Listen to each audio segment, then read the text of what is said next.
जी अस्सलाम वालेकुम। मैं हूं मुनव्वर हुसैन। मैं आज आपको दो तीन मुश्किल मसाइल के हवाले से कुछ बातें बताऊंगा जिनके बारे में मुझसे पूछा गया है ख़ास तौर पर कि आप इस पर कोई हमें अपनी राय दें। तो मैंने सोचा क्यों ना इन बातों को आप तक पहुंचाया जाए। गुजारिश ये है कि पहला सवाल ये है कि गाड़ी मैनुअल पर सीखा जाए या ऑटोमेटिक पर, और दूसरा सवाल ये है कि ऑटोमेटिक खरीदी जाए या मैनुअल गाड़ी खरीदी जाए। तीसरा सवाल ये है कि ऑटोमेटिक गाड़ी के बारे में सुना है कि इसके ईंधन का खर्च ज़्यादा होता है। तो मैं आज इन तीनों बातों को एक्सप्लेन करूंगा और आपको इनके बारे में बिल्कुल सही तरह से सारी बात समझ में आ जाएगी। पहली बात तो ये है कि आप के पास अगर ऑटोमेटिक गाड़ी है तो आप उसी पर ही सीख लें, लेकिन इसका ये होगा कि आप मैनुअल गाड़ी नहीं चला सकेंगे। अगर आप ये चाहते हैं कि मैं हर तरह की गाड़ी चला सकूं तो फिर आपको सबसे पहले मैनुअल गाड़ी सीखनी चाहिए, क्योंकि उसके अंदर गियर शिफ्टिंग का और ये जो क्लच को बड़े तरीके से छोड़ने का जो अंदाज है ये सीखना बहुत ज़रूरी होता है। जब आप मैनुअल गाड़ी अच्छे तरीके से चलाना सीख जाएंगे तो ऑटोमेटिक गाड़ी को सिर्फ समझने की ज़रूरत होगी, उसे चलाना कोई इतना मुश्किल नहीं होता। तो पहले सवाल का जवाब, मेरी बात यही समझ में आती है कि आपको मैनुअल पर सीखना चाहिए। अगर आपके पास मैनुअल गाड़ी नहीं है और आप अपनी ज़ाती गाड़ी ऑटोमेटिक पर सीखना चाहते हैं तो फिर आप अपनी गाड़ी तक ही महदूद रहेंगे, तो फिर आपको ऑटोमेटिक गाड़ी ही सीख लेनी चाहिए। दूसरी बात यह है कि ऑटोमेटिक गाड़ी इस वक्त पाकिस्तान में आम हो रही है, बल्कि दुनिया में भी आम हो रही है। मैनुअल गाड़ी ऐसा ऐसा खत्म हो रही है। पहले हम सुना करते थे कि फलां शख्स के पास ऑटोमेटिक कार है, लेकिन आजकल हर दूसरी तीसरी कार ऑटोमेटिक है। वो चाहे छोटी है चाहे बड़ी है, यहाँ तक के हाई रूफ या हाई एस वैगने जो हैं वो भी ऑटोमेटिक आना शुरू हो गई हैं। बसें तक ऑटोमेटिक आना शुरू हो गई हैं। अब तो ऑटोमेटिक का ही आगे दौर चलेगा। तो मेरा ये मशवरा है कि आपके पास अगर ऑटोमेटिक गाड़ी है तो आप उस पर सीख लें, लेकिन इतना है कि आप मैनुअल गाड़ी फिर नहीं चला सकेंगे, उसके लिए आपको अलग से सीखना पड़ेगा। अब दूसरे सवाल पर आ जाते हैं कि ऑटोमेटिक गाड़ी खरीदनी चाहिए या कि मैनुअल। मेरा मशवरा यह है कि आप ऑटोमेटिक गाड़ी खरीदें, क्योंकि अगला ज़माना जो है, आने वाला वक्त जो है वो ऑटोमेटिक गाड़ियों का ही है। क्योंकि दुनिया तरक्की और आसानी की तरफ जा रही है, दुनिया मुश्किलों को पीछे छोड़ रही है। ऑटोमेटिक गाड़ी ईजाद करने का मकसद ही यही था कि ड्राइवर को गाड़ी चलाने में आसानी हो। तो जाहिर सी बात है कि आगे आसानियां आने आ रही हैं हम सब लोगों के लिए। तो ऑटोमेटिक गाड़ी ज़्यादा आम होती हुई मुझे नज़र आ रही है।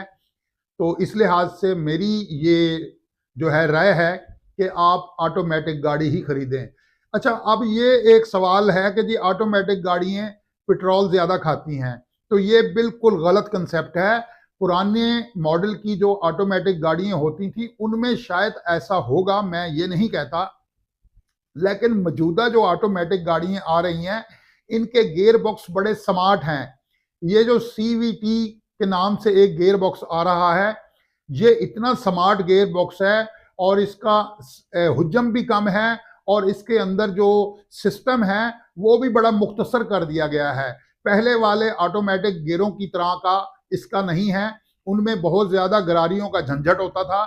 इसमें बहुत नफासत से और बड़ा क्लोज करके इसको बनाया गया है, और इसके लगाने से गाड़ी के ईंधन के खर्च में मैनुअल से भी बेहतर रिजल्ट आ रहे हैं मेरे इल्म के मुताबिक। तो मेरी गुजारिश ये है कि आप गाड़ी खरीदना चाहते हैं तो ऑटोमेटिक खरीदें, चाहे सेकंड हैंड खरीदें या नई खरीदें। तो जो मैनुअल है उसका ज़माना अब जाता जाता नज़र आ रहा है मुझे। तो रही बात पेट्रोल खर्च करने की, तो पेट्रोल का खर्च बिल्कुल, ये बात बिल्कुल गलत है। मौजूदा जो गाड़ियाँ पिछले 8-10 साल से ऑटोमेटिक आ रही हैं और जो आज भी आ रही हैं, उन सब के अंदर पेट्रोल का खर्च मैनुअल गाड़ी से ज़्यादा नहीं है। ये बिल्कुल गलत ख्याल है। बाकी होती है ड्राइवर की समझ पर। तो ड्राइवर अगर उसको समझ कर सही तरीके से चलाए तो फिर कोई मुश्किल नहीं है। लेकिन ऑटोमेटिक गाड़ी का गियर बॉक्स मैनुअल गाड़ी के मुकाबले में थोड़ा सा नाजुक होता है। इसके लिए तरीकाकार जो है वो मैं मुख्तसर आपको बता देता हूं। इसके अलावा मेरी बहुत सी वीडियोस ऑटोमेटिक गाड़ी पर पड़ी हुई हैं मेरे चैनल पे, लेकिन मैं अब आपको सिर्फ इतना बताऊंगा कि इस गाड़ी का गियर अच्छी तरह से गाड़ी रुक जाए तो फिर शिफ्ट करें, रिवर्स करें या डी करें या इसको पार्किंग में डालें, तो गाड़ी को पूरी तरह से रोक कर इसका गियर शिफ्ट करें तो ये गाड़ी, इसके गियर बक्स को कुछ भी नहीं होता, ये खराब खरूब नहीं होता। खराब सिर्फ ये उस वक्त होता है जब इसकी कहीं से कोई लीकेज हो जाए और इसका ऑयल कम हो जाए। इसके स्पेशल मैं आपको ये बताता चलूं कि इसके अंदर ऑयल की गेज भी दी गई है गियर बॉक्स के अंदर। इसका गाय बगाए वो गियर बॉक्स का ऑयल भी चेक करते रहना चाहिए और गियर बॉक्स कहीं से लीक ना हो, कहीं से लीकेज हो जाए और उसका ऑयल कम हो जाए और कम ऑयल पे अगर गियर बॉक्स चल जाए तो फिर इसके खराब होने का खदशा बढ़ जाता है और उसकी मेंटेनेंस का खर्चा भी बढ़ जाता है। अदरवाइज ये गियर खराब होता ही नहीं है, लेकिन अगर इसको चलाने के लिए पूरी तरह से इसे समझ लिया जाए।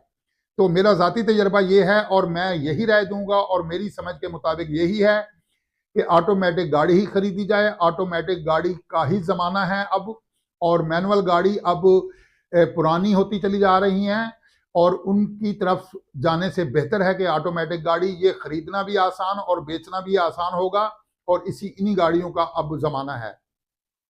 तो ये यानी फ्यूल खर्च के बारे में जो कंसेप्ट है इसको बिल्कुल आप अपने जहन से निकाल दें कि ये जो फ्यूल खर्च है ये इसका ज़्यादा है और मैनुअल का कम है।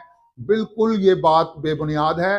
मौजूदा जो गाड़ियां आ रही हैं पिछले 8-10 साल से, इन गाड़ियों के अंदर बहुत स्मार्ट गियर बक्स आ रहे हैं और ये जो है ईंधन के खर्च को नहीं बढ़ाते। मैं एक साहब की वीडियो देख रहा था तो मुझे बड़ा ताज्जुब हो रहा था।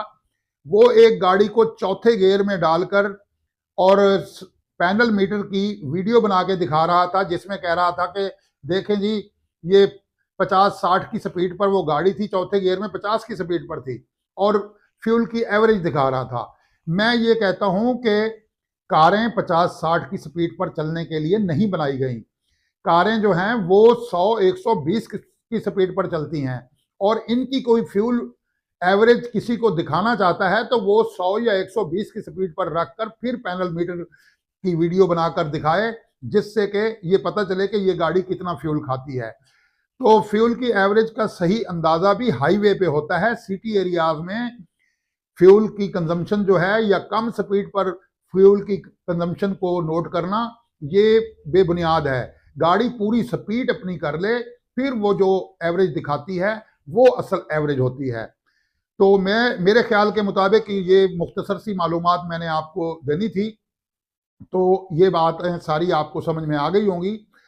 तो मैं यही लास्ट में भी कहूँगा कि आप मैनुअल गाड़ी को छोड़ें, अब जो भी करना है ऑटो गाड़ी पर ही करें। तो चैनल को सब्सक्राइब कीजिएगा। मैं इजाज़त चाहूँगा।